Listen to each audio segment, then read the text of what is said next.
Hello दोस्तों, कैसे हो आप सब लोग। आई होप आप सब लोग अच्छे होंगे।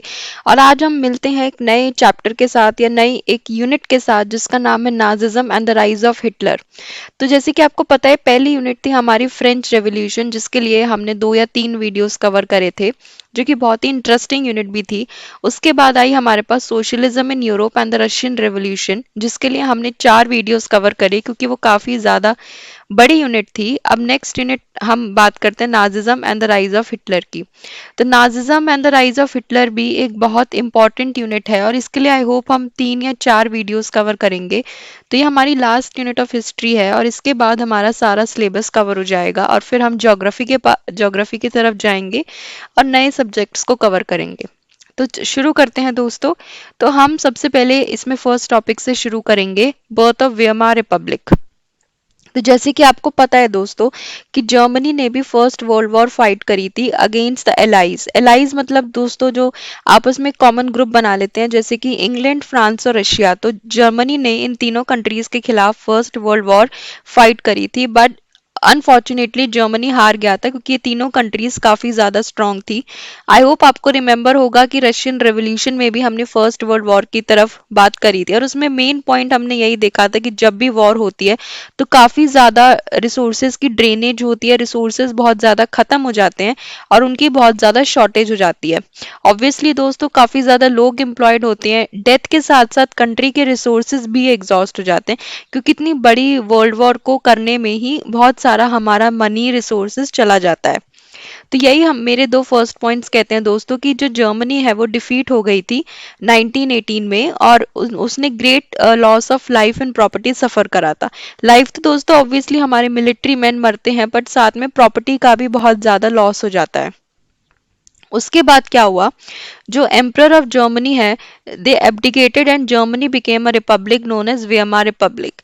तो ऑब्वियसली दोस्तों हर एक देश सबसे पहले मोनार्की था, जैसे कि रशिया मोनार्की था और फ्रांस भी मोनार्की था, ऐसी जर्मनी भी मोनार्की था। बट वॉर में हारने के बाद जर्मनी एक रिपब्लिक में कन्वर्ट हो गया और वहां का एम्परर को एब्डिकेट कर दिया गया। यही बता रखा है दोस्तों स्लाइड में भी कि all resources of Europe were drained out because of the war. Germany occupied France and Belgium. तो unfortunately allies strengthened by the US entry in 1917 won defeating Germany and central powers in November. Obviously दोस्तों जब US सबसे strongest ally है और वो join करेगा तो Germany जैसी कंट्री हार जाएगी। तो eight Weimar, the National Assembly met and established a democratic constitution with a federal structure.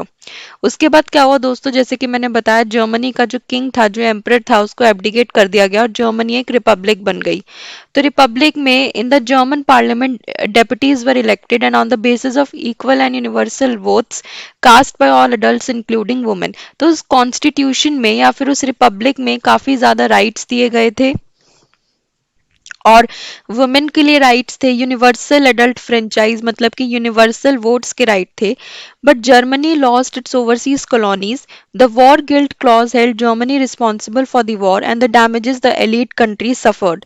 The elite आर्मीज occupied Rhineland. तो दोस्तों ये एक्स्ट्रा इन्फॉर्मेशन है आपके लिए, बट बेसिकली मेन क्रक्स इसमें क्या हुआ था कि जर्मनी फर्स्ट वर्ल्ड वॉर हार गई थी, जर्मनी के सारे रिसोर्सेज खत्म हो गए थे और जर्मनी को वेमर रिपब्लिक में कन्वर्ट कर दिया गया था। बट वेमर रिपब्लिक में जो राइट्स थे या जो भी थे वो काफी ज्यादा वीक थे और उसके बाद अल्टीमेटली वो रिपब्लिक भी डिमोलिश हो गई थी और उसके बाद हिटलर, जो कि बहुत फेमस नाम है, हिटलर बन गया था डिक्टेटर ऑफ जर्मनी। उसके बाद क्या हुआ दोस्तों, ये रिपब्लिक भी हमारी खत्म हो गई थी और हिटलर आ गया था and Hitler became the dictator of Germany. Entire contingent was devastated by the war, both psychologically, financially. The war of guilt and national humiliation was carried by the Republic and was financially crippled by being forced to pay compensation. तो war के ये after effects बता रखे दोस्तों। जो सबसे main effect होता है कि साइकोलॉजिकली लोग बहुत परेशान थे, फाइनेंशियली रिसोर्सेज ड्रेन हो गए थे, लॉस ऑफ लाइफ था, लॉस ऑफ प्रॉपर्टी था और इस फर्स्ट वर्ल्ड वॉर का काफी ज्यादा डीप इम्प्रिंट या फिर हम कह सकते हैं डीप इम्प्रेशन था यूरोपियन सोसाइटी पे। सोल्जर्स की लाइफ काफी ज्यादा मिजरेबल हो गई थी क्योंकि सोल्जर्स के ऊपर ज्यादा फर्क पड़ा था, वो काफी वॉर्स हार गए थे और उनके पास जितने भी रिसोर्सेज थे उनकी फैमिली के लिए जो लाइवलीहुड के तरीके थे वो भी खत्म हो गए थे। डेमोक्रेसी सोचा था लोगों ने वेमर रिपब्लिक में कि डेमोक्रेसी स्टैब्लिश करेंगे, यूनिवर्सल वोट्स के राइट देंगे, वुमेन को इक्वल राइट देंगे, बट जो वेमर रिपब्लिक थी काफी ज्यादा वीक थी। तो ये जो दोस्तों बातें होती है कि हम डेमोक्रेटिक राइट्स देंगे, फेडरल कॉन्स्टिट्यूशन होगा, ये सब इम्प्लीमेंट करना बहुत ज्यादा मुश्किल होता है। जर्मनी की जैसी हालत थी, जो फाइनेंशियली भी बिल्कुल अच्छी नहीं थी, इकोनॉमिकली भी बिल्कुल अच्छी नहीं थी, उसकी वजह से डेमोक्रेसी एक फ्रेजाइल आइडिया रह गया और जो सरवाइव नहीं कर पाया because of the war in which Germany was lost. अब नेक्स्ट हम बात करते हैं political radicalism and economic crisis के बारे में। तो Weimar republic birth coincided with the revolutionary uprising of the Spartacist league on the pattern of Bolshevik revolution in Russia. जैसे कि आपको पता होगा दोस्तों, बोल्शेविक कितना ज्यादा कॉमन नेम आया है रशियन रेवोल्यूशन में, जिसका लीडर लेनिन था, और उसने अपना कैसे नेशनलिज्म को लेके और कैसे अपने राइट्स वगैरह इस्टेब्लिश करे थे। उसके बाद यही बता रखा है कि पॉलिटिकली क्या क्या इफेक्ट हुए और इकोनॉमिकली जर्मनी में क्या क्या हुआ। So they crushed the uprising with the help of war veterans organisation called free corps. तो वही वॉर वेटरन्स की एक ऑर्गेनाइजेशन थी फ्री कॉप्स, और वो भी ज्यादा खत्म हो गई थी। कम्युनिस्ट थे और सोशलिस्ट थे, वो एनिमीज बन गए थे। बहुत ज्यादा पॉलिटिकल इंस्टेबल कंट्री हो गई थी, सब में लड़ाइयाँ हो रही थी, जितनी भी एसोसिएशंस थी वॉर से रिलेटेड वो सब भी बंद कर दी गई थी। Germany refused to pay and the French occupied its leading industrial area Ruhr to claim the coal। अब ऑब्वियसली दोस्तों जर्मनी के सारे फाइनेंशियल रिसोर्सेज ड्रेन हो गए, तो जर्मनी कैसे पैसा देगी। तो इसलिए क्या करा, फ्रांस ने उनकी मेन इंडस्ट्रियल एरिया को ऑक्यूपाई कर लिया। तो जर्मनी की जो इमेज थी दोस्तों वो बहुत ज्यादा खराब हो गई थी। जर्मनी को लोग ऐसे समझ रहे थे, मतलब एक सिंपैथी की तरह, भाई जर्मनी में अब कुछ नहीं रहा है, जर्मनी फाइनेंशियली वीक हो चुकी है, जर्मनी में बेसिक लाइवलीहुड के लिए लोगों के पास पैसे नहीं है, जर्मनी में हाइपर इन्फ्लेशन हो गया था दोस्तों। इन्फ्लेशन मतलब बेसिक राइज इन प्राइसेस होता है, बट हाइपर इन्फ्लेशन का मतलब होता है फिनोमिनल राइज इन प्राइसेस। तो बेसिक कमोडिटी जैसे कि लोफ ऑफ ब्रेड हो गया, व्हीट हो गया, उसमें भी प्राइसेस बहुत ज्यादा बढ़ गए थे। तो image of the Germans carrying cartloads of currency notes to buy a loaf of bread was widely publicized, evoking worldwide sympathy। तो जर्मन्स की इमेज बहुत ज्यादा यूरोप में और वर्ल्ड में खराब हो गई थी। तो पहली और दूसरी स्लाइड्स का मेन क्रक्स यही है कि वर्ल्ड वॉर फर्स्ट हुई थी जिसमें 1918 में जर्मनी हार गई थी, उसमें बहुत ज़्यादा एलाइज थी, यूएस भी उसमें एंटर करा। जर्मनी को फाइनेंशियली बहुत ज़्यादा प्रॉब्लम हुई, इकोनॉमिकली जर्मनी एकदम खराब हो गई। जर्मनी के मेन इंडस्ट्रियल एरियाज को कैप्चर कर लिया फ्रांस ने। जर्मनी में हाइपर इन्फ्लेशन आ गई, बेसिक कमोडिटीज के प्राइसेस एक्सट्रीमली बढ़ गए, और जितनी भी वॉर वेटरन्स की एसोसिएशन थी वो भी खत्म हो गई, और जर्मनी एकदम पॉलिटिकल, फाइनेंशियल, इकोनॉमिक और सोशली इनस्टेबल कंट्री रह गई। अब उसके बाद बात करते हैं दोस्तों हम ईयर्स ऑफ डिप्रेशन के बारे में। तो years between 1924 and 1928 saw some stability. The support of short-term loans was withdrawn when the Wall Street Exchange crashed. तो डिप्रेशन के साल थे दोस्तों। डिप्रेशन के साल का मतलब है कि अपनी सोसाइटी में बहुत ज़्यादा मतलब इन्वेस्टमेंट्स नहीं हो रही है, लोगों के पास ज़्यादा पैसा नहीं है, और सबसे बड़ी बात जो लोगों के पास जॉब्स नहीं है। तो इसमें लिख रखा है दोस्तों कि वर्कर जॉबलेस हो गए थे और वो कह रहे थे कि हम कोई भी काम करेंगे। तो जर्मनी की इकोनॉमी इतनी ज़्यादा खराब हो गई थी दोस्तों क्योंकि उसमें ग्रेट इकोनॉमिक डिप्रेशन आ गया था। इवन यूएसए जैसी कंट्री में उसकी इनकम हाफ हो गई थी। तो आप सोच सकते हैं जर्मनी जैसी कंट्री में उसके इफेक्ट्स क्या होंगे।